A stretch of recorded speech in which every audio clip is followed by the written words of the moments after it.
नमस्कार, मैं हूं श्री नारायण तिवारी और आप देख रहे हैं नेशनल न्यूज। राष्ट्रवादी कांग्रेस पार्टी के सर्वेसर्वा शरद पवार को राष्ट्रपति बनाए जाने अथवा राष्ट्रपति चुनाव में संयुक्त विपक्ष का उम्मीदवार बनाए जाने को लेकर इस समय राजनीतिक हलके में जोरदार चर्चा शुरू है। वैसे खुद शरद पवार जी ने इसका खंडन किया है कि वह राष्ट्रपति पद का उम्मीदवार नहीं बनना चाहते, वो चुनाव नहीं लड़ना चाहते। महाराष्ट्र सरकार में राष्ट्रवादी पार्टी की तरफ से मंत्री और राष्ट्रवादी कांग्रेस पार्टी के प्रवक्ता नवाब मलिक ने भी पहले ही खंडन कर दिया था। लेकिन एक वर्ग है महाराष्ट्र में, एक ऐसा तबका है राष्ट्रवादी कांग्रेस पार्टी और शिवसेना में जो शरद पवार को राष्ट्रवादी का सर्वेसर्वा तो है ही हैं, उन्हें राष्ट्रपति पद का ख्वाब दिखाता रहता है। पत्रकारों में भी एक वर्ग है जो ये चाहता है कि वो राष्ट्रपति बन जाए। जैसे राष्ट्रपति का चुनाव कोई ग्राम सभा का चुनाव हो या आम विधायकी का चुनाव हो या लोकसभा में किसी एक संसदीय क्षेत्र से चुनाव लड़ना हो, ऐसे ही मान के चल रहे हैं। राष्ट्रपति का चुनाव तो पूरे देश का होता है, पूरे देश के सभी प्रतिनिधित्व के आधार पर चयन होता है। तो जब महाराष्ट्र जैसा कोई एक राज्य भी उनके हाथ में पूर्ण रूप से नहीं है, तो वो राष्ट्रपति कैसे बन सकते हैं, राष्ट्रपति के चुनाव में विजय कैसे हासिल कर सकते हैं, इस पर भी कोई नहीं सोचता। लेकिन राष्ट्रपति बनने का ख्वाब उनकी वरिष्ठता, उनकी चातुर्य, उनकी रणनीतिक कौशल को देखते हुए लोग एक तरह से उनको फुलाने लगते हैं। उनमें हवा भरने का काम करते हुए, अलग बात है को हवा को स्वीकार नहीं करते। वो मजे भजे नेता हैं, वो जमीनी नेता हैं, वो किसी के बहकावे में आने वाले व्यक्ति नहीं हैं। लेकिन चर्चा में बने रहने की उनके अंदर कला बड़ी तेज है, उन्हें महारत हासिल है कि कैसे चर्चा में बने रहना चाहिए। शरद पवार को चर्चा में सबसे पहले लाने वाला व्यक्ति अगर कहा जाए तो राष्ट्रवादी कांग्रेस पार्टी की तरफ से अगर वो चाणक्य हैं, तो शिवसेना की तरफ से उनके काउंटर पार्ट जो शिवसेना के चाणक्य कहलाते हैं वो संजय राउत हैं। संजय राउत ही सबसे पहले उनके बारे में राष्ट्रपति बनाने अथवा यूपीए चेयरपर्सन बनाने की बात कही थी। तब लोगों ने बड़ी गंभीरता से नहीं लिया था।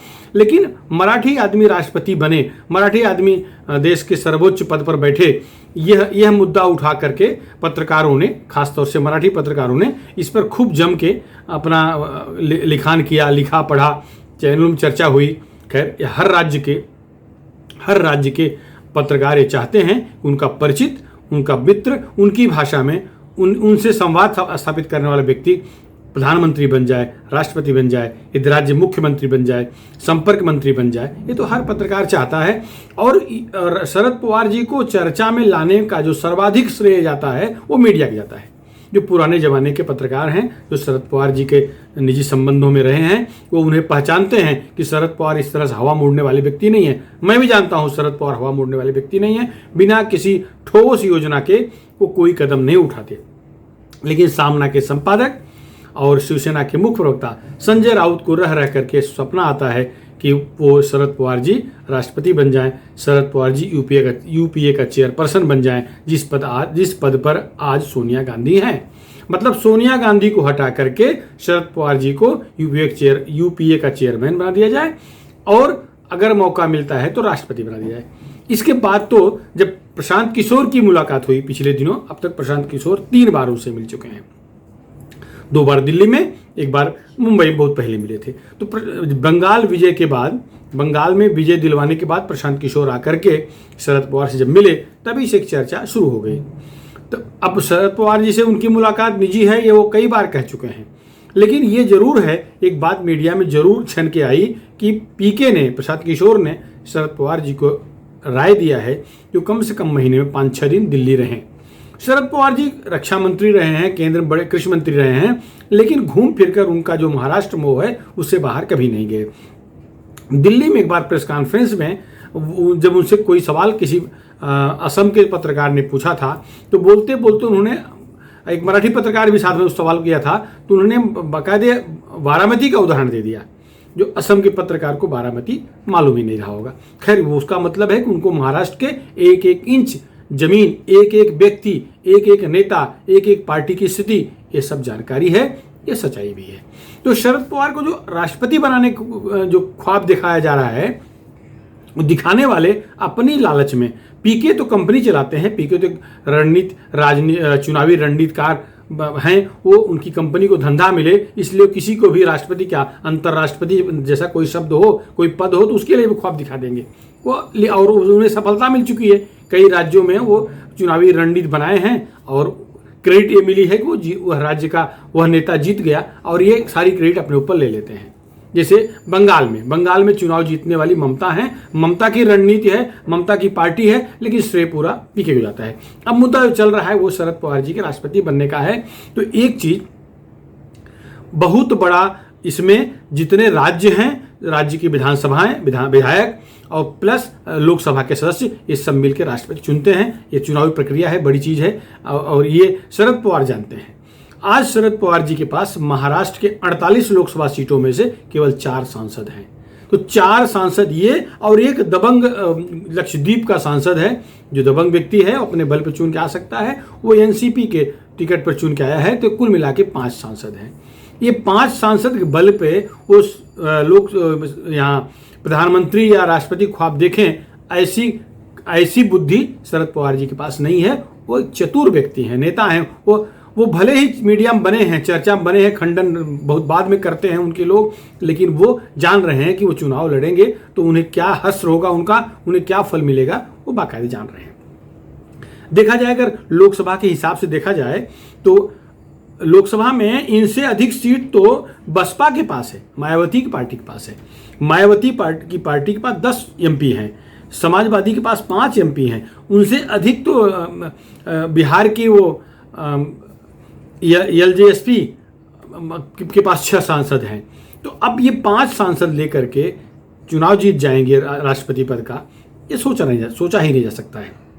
हमें आज वो रामायण की एक लाइन याद आ रही है, तुलसीदास जी द्वारा रचित श्री रामचरितमानस में एक लाइन है, भूमि परा कर गहत आकाशा। तो वही स्थिति है, 5 सीट लेकर के आकाश पकड़ना असंभव है, माने एकदम से असंभव है, सोचा भी नहीं जा सकता है। और सारे नेता जो हैं अपने अपने राज्य में जो क्षेत्रप हैं, विपक्षी दल हैं, क्या वो आंख बंद करके इनका साथ देंगे? अगर ऐसी कल्पना कोई कर रहा है तो कोई कल्पना है, इसमें कोई तथ्य नहीं है। क्योंकि जहां भी राजनीतिक गठजोड़ होता है वहां लेना देना दोनों तय होता है। अगर वो राजनीतिक दल इन्हें समर्थन दे रहे हैं तो इनकी पार्टी से उन्हें क्या समर्थन मिले, क्या फायदा मिलेगा? आज राष्ट्रपति चुनाव तो भूल जाइए, आज अगर एनसीपी को कोई समर्थन महाराष्ट्र में दे रहा है तो अगर एनसीपी कांग्रेस मिल करके शिवसेना का सपोर्ट कर रहे हैं तो शिवसेना को मुख्यमंत्री पद दे करके बहुत सारे मंत्री पद ये दोनों ले लिए हैं। टेक एंड गिव वाला मामला है ना। तो ऐसे अगर कोई और राज्य का मुख्यमंत्री जो गैर भाजपाई है, गैर एनडीए है, अगर इन्हें समर्थन दे करके इनको राष्ट्रपति पद के लिए खड़ा करना चाहे तो क्यों चाहे, उसे उसके राज्य में इन्हें से क्या लाभ होगा? जीत की संभावना तो न के बराबर है, क्योंकि अगर इन्हें बड़ा किया जाता है तो कांग्रेस को खत्म किया जाएगा, ऐसे अर्थ है ना। राहुल गांधी गए नगण्य हुए तो क्या राहुल गांधी, क्या सोनिया गांधी इसको मानेंगी? अगर संयुक्त विपक्ष कांग्रेस समेत सारे लोग इकट्ठा अगर इन्हें खड़ा करें, कोई भी विपक्षी और न खड़ा हो तो एक बार चर्चा हो सकती है, लेकिन ऐसा संभव नहीं है। कांग्रेस इन्हें आंख बंद करके सपोर्ट देगी नहीं है, क्योंकि कांग्रेस को किसी भी हालत में इन्हें पर विश्वास नहीं है। इनका जो राजनीतिक कैरियर रहा है वो शुरू से गजब का रहा है। बहुत ही विद्वान राजनीतिक विश्लेषक, राजनीति में सूझबूझ कदम रखने वाले एक चाणक्य किस्म के नेता रहे हैं। इनके राजनीतिक गुरु बसंत दादा पाटिल थे, उनके ही मंत्रिमंडल मंत्री थे। उन्हीं को डच्चू देकर मुंबई भाषा में कहें तो ये मुख्यमंत्री बन गए, फोड़ लिए और मुख्यमंत्री रहे। ऐसे कई बार इनका इतिहास रहा है। सोनिया गांधी जी के जो प्रधानमंत्री बनने की बात आई तो सबसे पहले विरोध यही किए और अलग पार्टी बना लिए। इनका नरसिंह राव से भी नहीं बहुत जमा, राजीव गांधी से भी नहीं जमा था। तो ये इनका इतिहास है, स्वाभिमानी नेता है, ठीक है। लेकिन ये कब क्या निर्णय लेंगे या जो कह रहे हैं वही करेंगे, इस पर किसी राजनीतिक दल का, किसी बड़े नेता का विश्वास नहीं होता। तो अब इन पर कोई कैसे विश्वास करे? कई बार तो चर्चा ये होती रहती है कि दाऊद सरेंडर करना चाह रहा था कभी, जब इस केंद्र में सत्ता में थे, लेकिन वो सरेंडर नहीं किया। उसमें भी इनके संपर्क की बात आई थी, खैर वो बात पुरानी हो चुकी है। बम्बई बम धमाके को लेकर के भी चर्चा में, रिपोर्ट में भी कई बार ऐसे बड़े नेताओं कई नाम आए थे। तो ये तो अलग मुद्दे हो गए। तो राष्ट्रपति जैसा सर्वोच्च पद इनको मिल जाएगा और केवल 5 सांसद के बल पे। अगर समझो महाराष्ट्र के सारे सांसदों ने ये मान करके कि मराठी आदमी हैं और विद्वान हैं, बहुत बुजुर्ग हैं, बड़े हैं, इनको अपना नेता बना लें, तो क्या भाजपा भी इनको अपना नेता बना लेगी? संभव नहीं है। भाजपा को तो अपने जो भी उम्मीदवार होगा उसको वोट देगी। महाराष्ट्र की 48 सीटों में 23 सीट भाजपा जीती है, 18 पर शिवसेना है। तो शिवसेना के 18 सांसद इन सपोर्ट कर सकते हैं, 4 सांसद इनके पास महाराष्ट्र के हैं, 5वां एक लक्षद्वीप का, 5 कर सकते हैं। बस इतना ही हो सकता है ना। बाकी कौन से राज्य हैं जो इन्हें सपोर्ट करेंगे? अब पीके आकर के अपनी कंपनी के लिए जो धंधा कर, आईपैक कंपनी का धंधा ले सकते हैं। इनको एक तरह से 5 दिन दिल्ली में बैठने कहे हैं, तो दिल्ली बैठना शुरू भी कर दिए हैं। यहाँ देखिए एक चीज और देखिए, इसके पहले पिछले महीने एक दिल्ली में पहले प्रचार किया गया कि शरद पवार जी अपने बंगले पर, अपने सरकारी आवास पर वो गैर कांग्रेसी, गैर एनडीए विपक्षी नेताओं की बैठक बुला रहे, ऐसे बड़े बड़े लोगों को आमंत्रित करने की खबरें प्रचारित की गई। लेकिन जब बैठक हुई तो कोई नहीं आया। जब मामला बिगड़ता दिखा तो ये कह दिया गया कि नहीं, बैठक इन्होंने नहीं बुलाया था। बैठक तो इनके पुराने मित्र राष्ट्रमंच की तरफ से बुलाया गया था। ये बैठक खाली इनके आवास पर हुई, क्योंकि जब वो बैठक फ्लॉप हो गई तब कहा गया कि बैठक शरद पवार जी ने बुलाया नहीं था। तो उसी समय जो रणनीतिकार इनके हैं वो समझ गए कि उनकी रणनीति सफल नहीं होनी है। और जो रणनीतिकार अनुमान लगा रहे हैं कि जो 5-6 राज्यों में चुनाव है, 2022 में करीब 6-7 राज्यों में चुनाव है, जैसे उत्तर प्रदेश है, पंजाब है, गोवा है, मणिपुर है, बाद में दिसंबर में गुजरात है, उधर उत्तराखंड है। तो इन राज्यों में चुनाव है। तो इन राज्यों में एक अनुमान लगाया जा रहा है कि पंजाब छोड़ करके बाकी सारे राज्यों में बीजेपी की सरकारें हैं, एंटी इनकम्बेंसी के चक्कर में शायद सरकार लौटे ना।